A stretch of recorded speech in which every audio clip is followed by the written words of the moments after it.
Good morning, Prodigy Finance student. Today we'll be talking about interviewing for your next full-time role. Now, the first step in this process is to have radical empathy. So you need to put yourself in the role of the recruiter. Think about how the recruiter is feeling when they enter the room with you. Maybe they're bored, hungry, or tired. Maybe they're looking for a new colleague or to have somebody that can help with an overworked project. Typically, these interviews will begin with a little get-to-know-you session.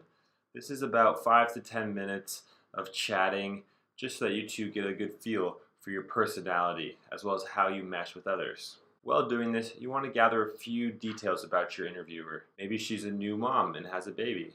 Maybe he's done 10 of these interviews in a row and is a little bit bored with the process. Then you want to think, how can you tailor your answers to give the interviewer exactly what they need? As the old saying goes, practice makes perfect. So let's go through the qualities, skills, and experiences that are listed in the job description. Pull out the critical attributes that they want in a good candidate. For each of these, match 1 to 2 of the stories that we wrote down that show you using these actual qualities in the real world. Then sit in front of a mirror and practice until you can deliver these very smoothly in a concise and clear way. I know that talking to yourself in the mirror seems a little bit silly, but psychologists have actually shown that practicing in a mirror improves performance. Now let's look at some of the different interview formats that you might experience. There are many different formats of interviews beyond the traditional one-on-one setting that you might encounter. 3 of these that we will be talking about are the group interview, the panel interview, and the casual interview. Now, the group interview usually occurs at the later stages of the application process. These generally occur because they're looking to see whether or not you are the right fit for the role. This includes questions about your personality, and they also really want to see how you interact with others. Therefore, you'll be interviewing with several other candidates for the role. Oftentimes, a problem is presented that you and the other candidates must work together to solve. The second type of interview format that we will be discussing are the panel interviews. A panel interview consists of you and 3 or 4 other people who work at the company. Generally, these are the employees who you'll be interacting with on a day-to-day basis, so they really just want to get to know you to see if you'd be a good fit within the company culture. A casual interview might consist of going out to get a drink at the bar or a meeting over lunch. Now, it's important to remember that while these are very casual, they are still interviews. Therefore, you must remain a professional. At the same time, conversation can be more relaxed, and you don't have to just focus about the actual job that you're interviewing for. This means you can ask more personal questions and generally just chit-chat. Now let's talk about one of the harder questions in the interview process, addressing your weakness. To start, I'd recommend a few guidelines.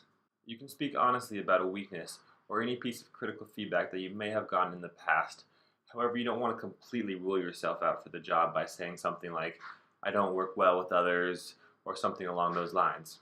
At the same time, don't try and skirt the question by saying, "I work too hard," or "I'm a perfectionist," because those are clearly not very genuine. What is important is to show exactly the steps you took to improve this weakness.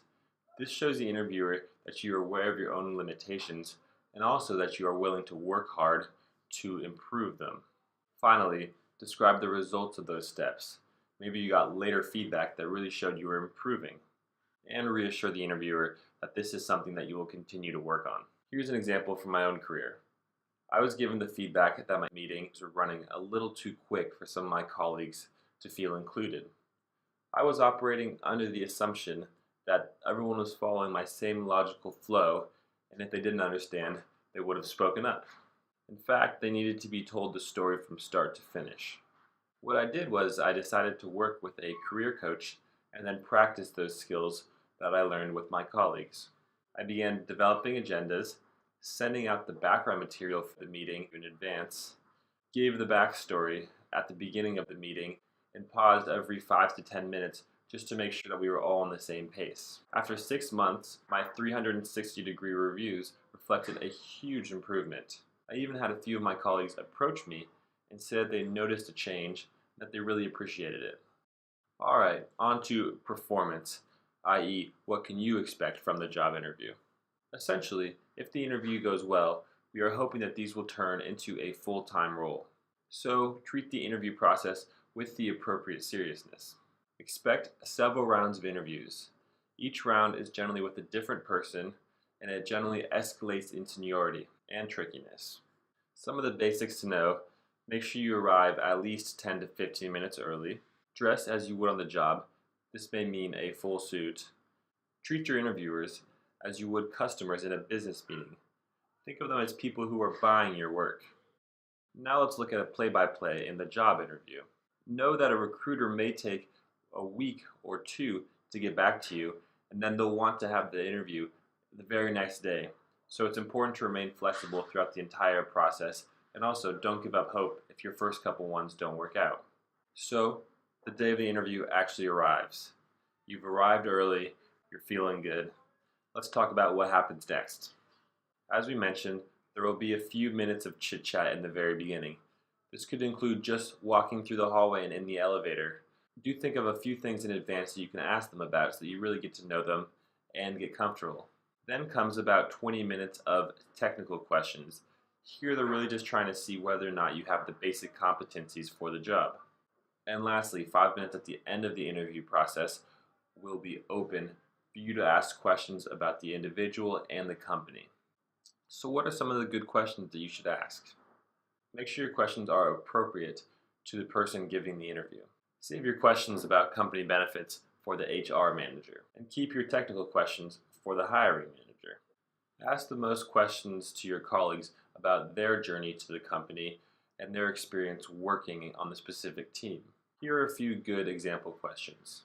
How do they measure performance? What sort of good developmental training options are available in this role? How would you describe the company culture? What makes your company stand out versus others in the same industry? Just as you started on time, make sure that you end on time as well, so this means not to ask too many questions. Your interviewer is no doubt very busy that day. If you need more time, you can follow up with an email asking a few questions. Let's talk a little bit more about this follow-up, which is a very key step in the interview process. You always must send a thank you note. Paper thank you notes are rare and valued by interviewers, as it gives a more personal touch. If that feels like too much, then email is also fine. In our guide to interviewing well, we have a strong thank you note template. At the same time, avoid spamming them with multiple emails. If more documents are also requested, make sure you follow up in a timely and tidy manner. And that's it for our guide on interviewing for your next role. Thank you for listening, and good luck.